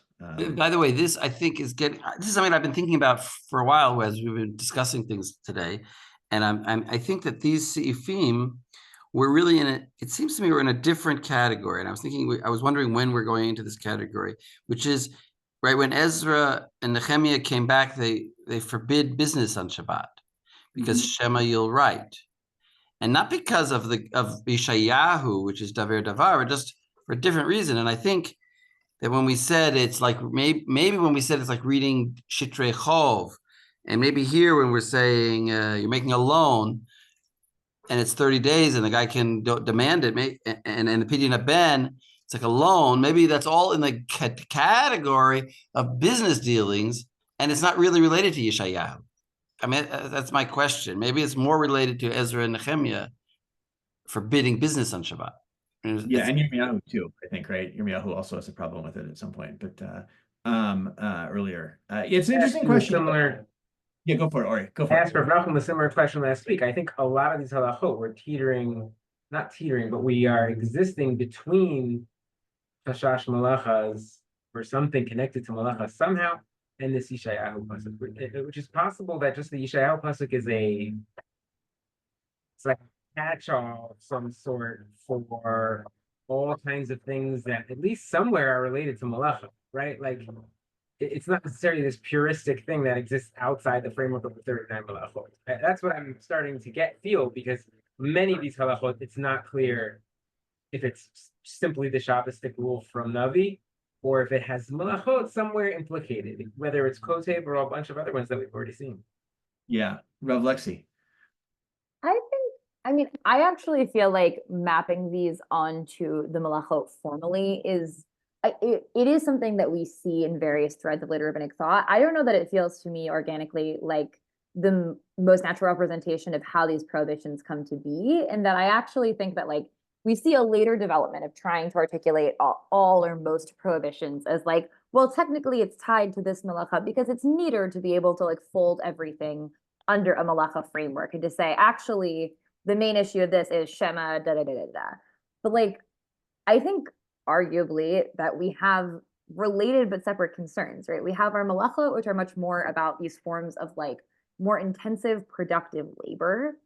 And we have business, which again also evolves more in Navi, amongst other things, when we have also more urban settings, not even Navi, mostly Ketuvim, frankly, is like actually where we see the more explicit, like Ezra and Nehemiah kind of stuff around business, where we see this evolution, presumably when we're moving from like a more purely agriculturally based system to one in which people are also like doing business and exchanging money and having shops. And that on the one hand, this is a different framework, and it's one in which, especially given how often Shabbos, part of the main explicit framing in Chumash that we get is so that people who are working for you and the animals that are working for you rest. It's one in which, especially with like less massive business corporation style things, but smaller businesses, it's less likely that you're forcing other people to necessarily labor or slave for you when doing it. And so it's maybe one step removed from what is our most paradigmatically problematic thing. And on the other hand, it's still work, and it's still connected to these broader forms of labor, and you still have to do real labor to produce the goods that you're now dealing in, right? And so this notion that like it is a bit different than some of the physical labor that we've been talking about otherwise. And also it's still work, it's still business, it's still the way that you make a living, and it's both something that you yourself are supposed to be desisting from, something that it's very easy to loop other people in, and you're supposed to not be engaging others in labor. And so I don't know that it's necessarily a direct toda, I mean, not in the formal sense or in the less formal sense of the agricultural or other types of malachot, but that it's like, yeah, you're not supposed to do the most creative, intensive labor, and you're also not supposed to be doing business and work in general. Yeah.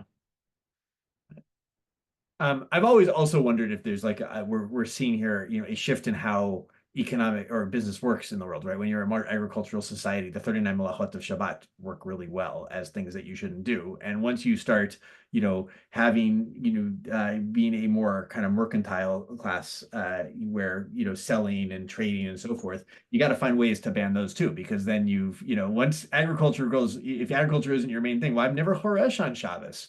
Right. So, not Shabbos, on Chol, right? Chas v'shalom Shabbos. But, so like what are the things that kind of sit around in the sphere that are parallel to it in a world where I don't make agriculture, but I do, make loans, and I do and there are loans in Tanakh too, but, and I do trade goods that I made, specialized, I'm a glass maker or something, and so I think this sits as a way to like take the rule of the 39 malachot and map them onto a different world in some ways. But just the Sha'ar Tziyun in the Mishnah Berurah says that the opinion that says it's Shema, that it's Mimtzoef Sacha from Yeshayahu is the Rosh B'Shem Hari, and that the Rambam holds it's Shema Yimchok.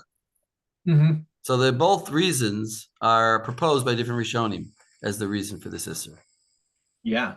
So, but, speaking of which, we're going to skip you a bit since we did that. We didn't see the bottom line halacha, but you can look at it. This is about the writing the list of your guests and what you're going to serve them and so forth, and whether or not you can read them on Shabbos. You can look at the Shulchan Aruch, see how he paskins there. We're going to jump to Yud Gimel just in the interest of time. And let's see, maybe somebody hasn't read today. Who wants to read? Jacob, you read? Can I volunteer you? Go for it. Yud Gimel in the Shulchan Aruch. Ari Hadyoto, the Hainu Stari Hobot Vechesponot, Vigarot Shalom, Asor Lekrotam, Vafilayin Behem below Kriya Asor. So, regular documents, and these are specifically documents of some type of obligation or calculation, and letters that are just asking Shalom. It's prohibited to read them, and even to just glance at them without reading them is prohibited. Yep. So, but you'll see though, he does it like Rashi, I believe, right? Who said that Shitrei Jotot were Shitrei Chovot and Cheshbonot, right? And not, although then he says, but even Igrot Shel Shalom, he throws that in there as a, as also asur. But read the next piece, Yud. This will all bring us back to that Tosfot we read too. Yeah. The krot garet hasluchalo im eno yodea maktuba mutar. So to read a letter sent to him if he doesn't know what's written in it is permitted. V'lo yikra b'fiv ela yayin ba. You shouldn't read it with his mouth, but just look at it. I think about it. You should, you look at it and think about it in your head, right? It's like read it with your, So, v'im uva b'shvilo michutz l'tchum tov li zaher v'lo yiga ba. And if it was brought to him from out of Tchum, it's good to be stringent that he shouldn't touch it. Yeah. So, I'm trying to remember if I gave this or not. I gave them again Abraham, not the Taz there. I'm going to read just quickly the Taz here, Shaloi Gaba, if that works. This is Yud Bet in the Taz, right? He says, "Haminhag she'akum hamivia katav minichala karka tchila." Right, so we have this minhag that the non-Jew brings this letter, and that you have them put it on the ground, or first. Why? Maharam means b'tshuvas such and such. Natan tam lo yaseh Yisrael hamakabel katav gemar hotza'am reshut l'reshut. Right? Dahainu akum oseh akira Yisrael hanacha. Why can't he put it in your hand? This non-Jew, because then he's done akira, you've done hanacha. And if you look at the first Mishnah on Shabbos says that that's not asur deraita, it's asur derabanan. Right? You're patur val asur. Right? If you finish the act of moving from reshut to reshut, ve'in zenireli, right? De bereshut harbim deraita amrinan reish Shabbat de asur midirabanan afal pi she'eno se el akira lechud or hanacha lechud aval bekarmelit ein ursur bazeh, right? But the Taz says this doesn't seem to be anything to me, because that whole thing about not being one half of the akira and hanacha, that's only about reshut harabim. Right? It's not about the Carmelite. And so there's no concern with this. And so you see in other places, I don't know if I gave this, there's like concerns that you're going to take it immediately from the non-Jew, before they have a chance to put it down. That's why you can't touch it, and so forth. But it seems to be to the Taz at least that there's no problem of this non-Jew handing you the letter, and then but you shouldn't recite it with your mouth. You should just read it in your head, so that you don't actually say out the words. That's the way. But okay, good. Max. I saw the language. I think it was in the Gra. There was the language about not benefiting from something that came from outside of the Tchum.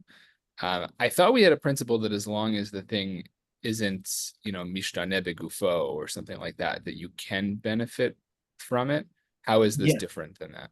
No, if I remember correctly, and maybe someone can correct me, the Gra feels differently than almost everybody else on this issue. The Gra, right, generally have a principle that if it's something that doesn't change form on Shabbos in the work, that in other words, it's brought from outside the Chum, it's brought through a Carmelite, that kind of stuff, we think that you can benefit from it from Shabbos, except the Gra is the big voice that says you can't. Across the board, not just here.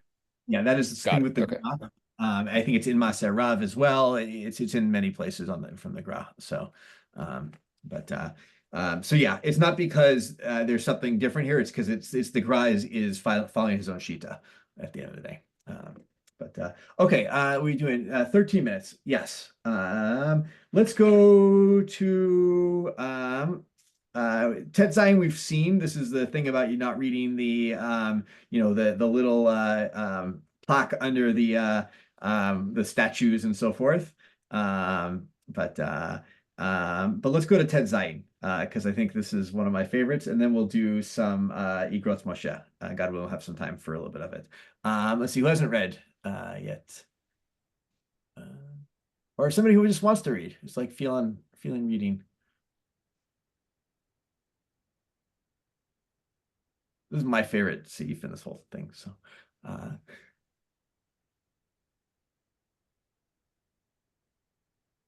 okay, I'm choosing somebody. Let's see. Max, go for it. Did you just read? You were just reading. Noam. Okay. Malitzot u'mashalim shel sichat chulin v'divrei cheshek kegon sefer Emmanuel v'chen sifrei milchamot asur likra b'hem b'Shabbat. So these seems to be stories and fables and things that arouse enjoyment, like Sefer Emmanuel or books about wars. Those are forbidden to read on Shabbat. Good. And keep going. Ve'af b'chol asur mishum moshav leitzim. And you're not allowed to read them not on Shabbat either. Ve'over mishum al tifnu el ha'elilim lo tefanu el midatchem. And if you were to do so, you would be transgressing due to al tifnu el ha'elilim, the midrash of which is you shouldn't have God exit your consciousness. Exactly. You should be reading right Divrei Kodesh the whole time. This is so. By the way, just a quick thing, right? Sefer Emmanuel, right? 14th Emmanuel of Rome, 14th century Jew, right? It's in Hebrew, as far as I know. It's in Italian Hebrew, you know, like it's whatever the dialect was at the time. And he's got parables, and he's got stories about his life. He's got some Divrei Kodesh in there too, from what I understand. I've never read it, but I've read about it. So in their world, they didn't have a lot of secular literature. This is what they had. So. Okay, yeah, do a little bit more. V'divrei cheshek ikatu mishum megarei yetzer hara. So I don't know, is divrei cheshek some technical term I don't know? It's like words of passion. Romance. Yeah. Oh, romance. Yeah. So stories of love, so to speak. Shakespeare's out on it's Romeo and Juliet, not So that's bad because it worsens your yetzer hara. It stirs up your yetzer hara. Yeah, it's all right. Umi shechibran, umi sheheitikan, ve'ein tzarich lomar hamadbisan, machti'im et harabim. So the editors, the copyists, and not to mention the printers, all of those are causing the masses to sin. Yeah, I think the Hebron is the writers, right? The people who wrote these. Oh, right. Yeah, the writers. All these are awful people. But then read the Ramah. This is like Ramah v'nireh ledakdek hada asur likrot besichot chulin v'sipurei milchamot hainu davka im ktuvim bilshon laz aval bilshon hakodesh arei v'ka nizkar le'il. Don't worry about the parenthetical for the moment. So okay. Yeah. So if it's written in Hebrew, you're fine. Yeah, exactly. Or Lashon Kodesh, Kodesh, whatever that is. I saw, by the way, in the Piskei Halachot, their piece on this, they said, but in modern Hebrew, that's not really Lashon Kodesh because people have added all these words to it and they've made up new words, and so that you can't. Once again, you can't do it. It's but okay, good. It also just makes sense experientially in that, like, it's not Lashon Kodesh, right? That, like, part of what they're getting at here is this sort of experiential notion of, like, if you're living in a world where Hebrew is only the language through which people daven and learn Torah, then that's kind of, there is a sort of kedusha that you associate with encountering anything in that language. Whereas if you are relating to it also as just like a spoken language in which people live their lives, then it doesn't really have that same association. Yeah, no, I think you're exactly right, Rev Lexi. Like that it's, once it becomes the common, just like tongue that people are reading everything in, it doesn't have this piece to it. Interesting piece, I thought, in the Magen Avraham and Kaf Dalet about reading a get on Shabbos, because you can learn Hilchot Gitin from it. And so that's like maybe reading, Sifrei Kodesh. So, but I wanted to jump for the last 7 minutes to some Igrot Moshe. Like some Rav Nachum has, reminded us many times that we don't, we got to get the bottom line halakha to like how it applies today. So, I mean, Igrot Moshe is a little bit old already, but not that old. So, I thought we'd read a few of these. He's got in Chelek Hey Siman Kaf Bet, these short little pieces on some of these things we're talking about. He's really the topic here is muksa, more than it is daber davar.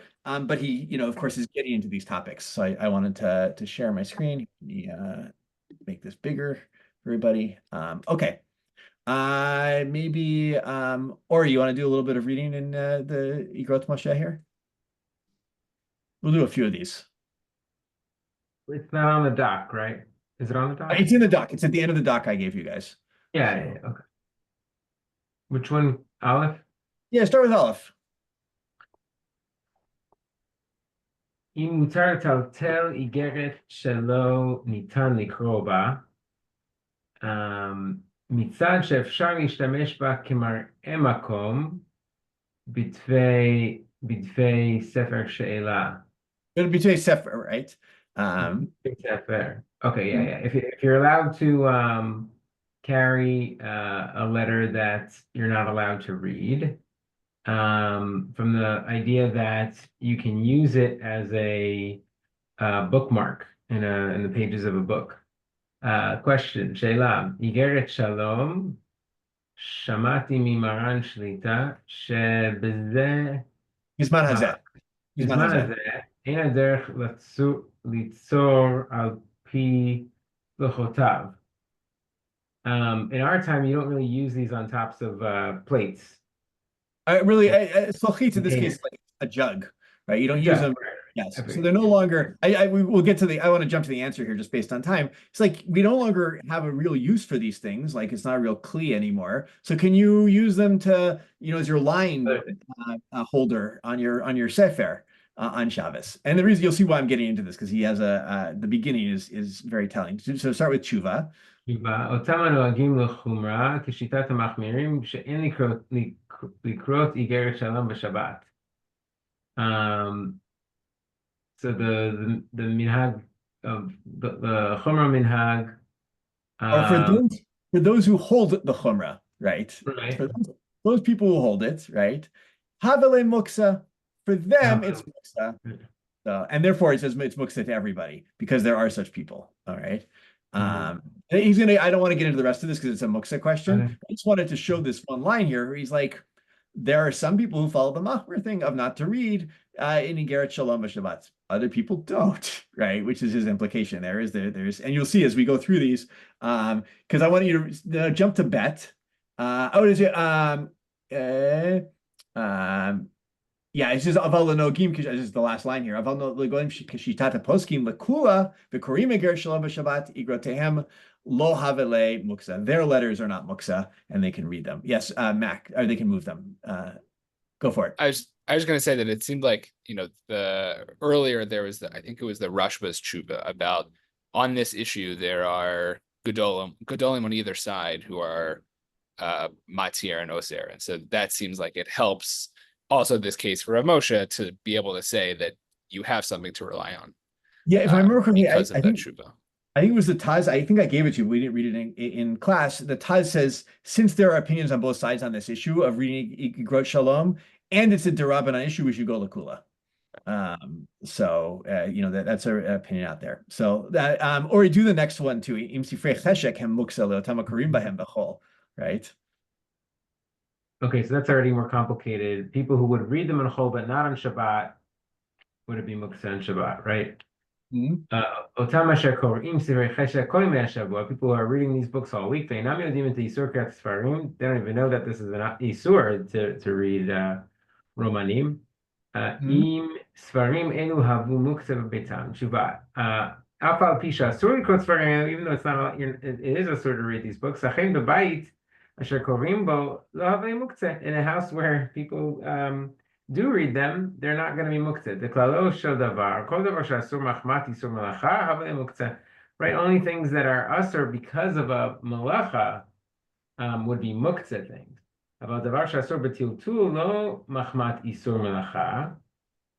Asur b'tiltul rak im noheg bo isur. Right, so something that's asur only because of not because of isur malacha. It's only going to be not allowed to carry if it's if your minhag is that it's asur in general.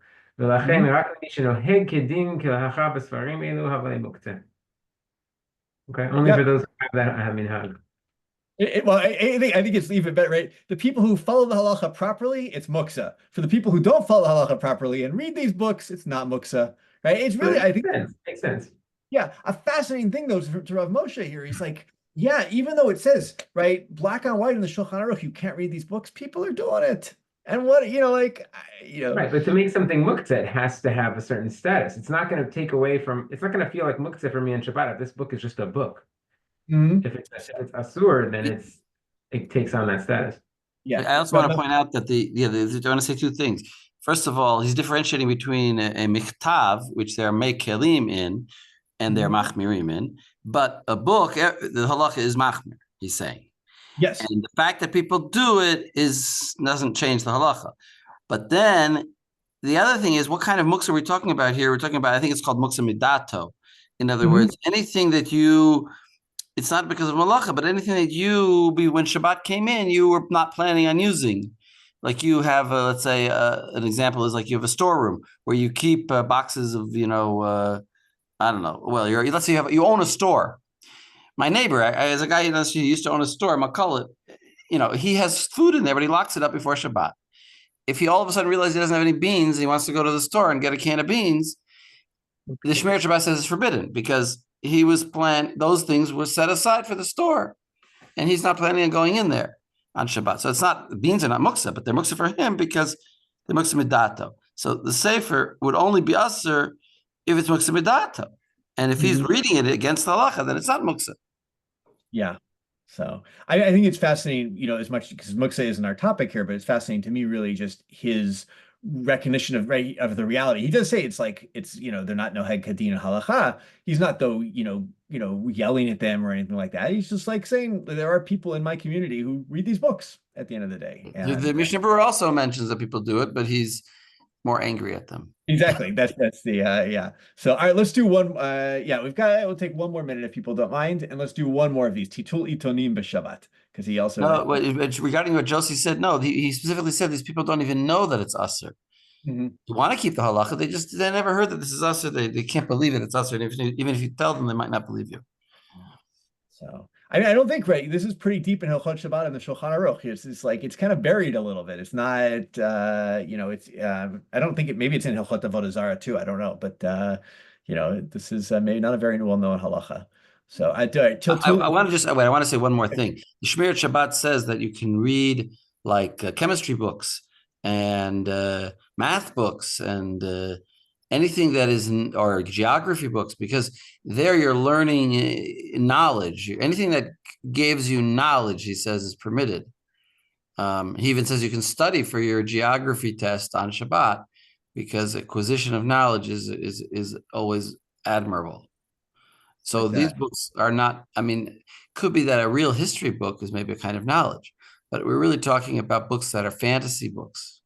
Yeah, well, just in Yud Zayin, right, in the Shulchan Aruch, he says, right, Asur lomod b'Shabbat v'Yom Tov zulat b'divrei Torah v'afil b'divrei chachmot asur, not chochmot, chachamot asur v'yesh mi shematir ve'al pi svarato mutar le'abit be'astrolab b'Shabbat, right? So yeah, there's definitely a sense there that the second opinion of the Shulchan Aruch seems to think you could read, textbooks on Shabbos, and also maybe we'll end here. The Itonim will wait. I did see once someone asked me about very fast. I had a Rosh Yeshiva who said that also to read the newspapers, cheshek and sheker. So sheker. So the reason that's much because the only emes in the newspaper is what? The baseball scores. So that you're allowed because that's that. It gives you hana, and that's it. There's no sheker. Oh. But yeah, it's I saw once also, this is slightly related, because someone asked me about like preparing like for Yamim Norim davening on Shabbos. Can you practice, right, your tunes? And I found Rav Avadia Yosef says that based on this, that yes, you can. So that's you're studying at the end of the day and you're allowed to do that. So okay, I'll end there. Well, newspapers, kind of what Rav Landis said is really the way Rav Moshe says. He said, he says, actually, don't look at the business section if you're going to do it, right? But the rest of it, he doesn't like it, but okay, people are doing it. So, but maybe it's a different status from books of romance and war and things like that. Yeah, So yeah, news seems to be very Bring different. Rav Moshe didn't bring the Sifrei Milchamot, if I'm not mistaken. They only brought the Sifrei Cheshek. So that was a little different than the Shulchan Aruch who put them together. Yeah. I think it's like, I think it's, I don't know. He may understand the Oh, term as a general term. Mhm. Right, because in the Shulchan Aruch, though, he explained Sifrei Cheshek was Migarei Yetzer Hara. I don't think that No. that That's history. he's just saying that sentence should be translated as books of entertainment promote the Yetzer Hara. It's that because what is entertainment? You hear about somebody killing somebody, so it's like actually the Pnei Halacha talks about it that you shouldn't. Books like murder that talk about like somebody killed somebody, it inures you to violence, which the Torah is against, and people are adulterers in these books. It's basically talking. Lots of these books are talking about all kinds of things that people shouldn't do, and therefore the books themselves are normalizing behavior that is really the Yetzer Hara's behavior. But movies are fine. That's fine. No, I end there. Yisher koach to everybody. Thank you. And Stress you. Okay. Thank you. And for next week, we will do stuff. We already covered a little bit of this when Aaron and Alan taught us a few weeks ago, but we're going to dive a bit more in depth into the questions, especially of Amira Lenochri for Litzorach/Litzorach mitzvah, and looking into some of the sources on that. So listen to that. Great. Right. Shukrak, I look forward. Thanks for Lexi. Thanks for